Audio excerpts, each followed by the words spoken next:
ನಾನು ಚಿದಾನಂದ್ ಅಂತ KPTCL retired engineer. ನಾನು ಇಲ್ಲಿ ಆ್ಯಕ್ಚುಲಿ ಮೂಲತಃ ಮೆಣಸಿನ ಮಲೆದೂರಲ್ಲಿ ಬಸಪ್ಪ ಹಿಂದಿನ 100 ಇಯರ್ಸ್ ಬ್ಯಾಕ್ ಬಸಪ್ಪ ಅವ್ರ ಮಗ ಚನ್ನಬಸಪ್ಪ ಅಂತ ಮಾಸ್ಟ್ರು ಅವ್ರ ಮಗ ನಾನು. ನಮ್ಮ ಅಜ್ಜಾರ ಕಾಲದಲ್ಲಿ ಇಲ್ಲಿ ವಾಸ ಇದ್ವಿ. ನಾವು ನಮ್ಮ ತಂದೆ ಟೀಚರ್ ಹೊರಗಡೆ ಇದ್ದರೂ ಕೂಡ ಈ ಕೆಂಡದಾರ್ಚನೆ ಇದೇನು ಅಭಿಷೇಕ ಇದಕ್ಕೆ ತಪ್ಪದೆ ವರ್ಷ ಬರ್ತೀವಿ ನಾವು.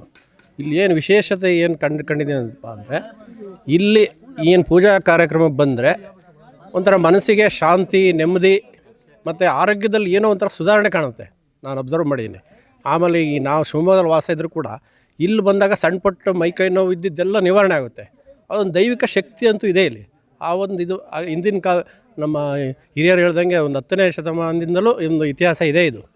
ನಮಗೆ ಸಿಂಪಲ್ಲಾಗಿ ತಿಳ್ಕೊಂಡಾಗೆ ಮೆಣಸಿನ ಮಧ್ಯೆ ಹೇಳಿದ್ರೆ, ಈ ಮೆಣಸಿನಕಾಯಿ ವ್ಯಾಪಾರಕ್ಕೆ ಬಂದರೆ ಏನೋ ಸಮಸ್ಯೆ ಆಯಿತು, ಆ ಎತ್ತು ಕೂಡ ಏನೋ ಇದಾಗಿತ್ತು, ಅದಕ್ಕೆ ಇಲ್ಲಿ ಪ್ರೇರಣೆ ಮಾಡ್ಕೊಂಡಿದ್ದ, ದೈವ ಸಂಕಲ್ಪ ಮಾಡ್ಕೊಂಡಿದ್ದರಿಂದ ಅದಕ್ಕೆ ಜೀವ ಎಲ್ಲ ಬಂದುಬಿಟ್ಟು ಅವರಿಗೆ ವ್ಯಾಪಾರದಲ್ಲಿ ವೃದ್ಧಿ ಆಯಿತು ಅಂತ ಅವಾಗೇನೋ ದೇವಸ್ಥಾನ ಕಟ್ಟಿದ್ರು ಅಂತ ಒಂದು ಅಜ್ಜಾರ ಕಾಲದ ಹೇಳಿದ್ದು ಜ್ಞಾಪಕ ಇತ್ತು ಅಷ್ಟೇ.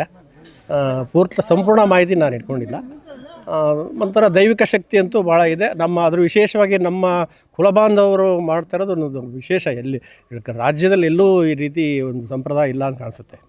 ಅದಕ್ಕೊಂದು ಖುಷಿ ಪಡುತ್ತೆ. ಹಾಗಾಗಿ ನಮಗೂ ಖುಷಿ ಆಗುತ್ತೆ ಬಂದು ಹೋಗ್ಲಿಕ್ಕೆ ಇಲ್ಲಿ.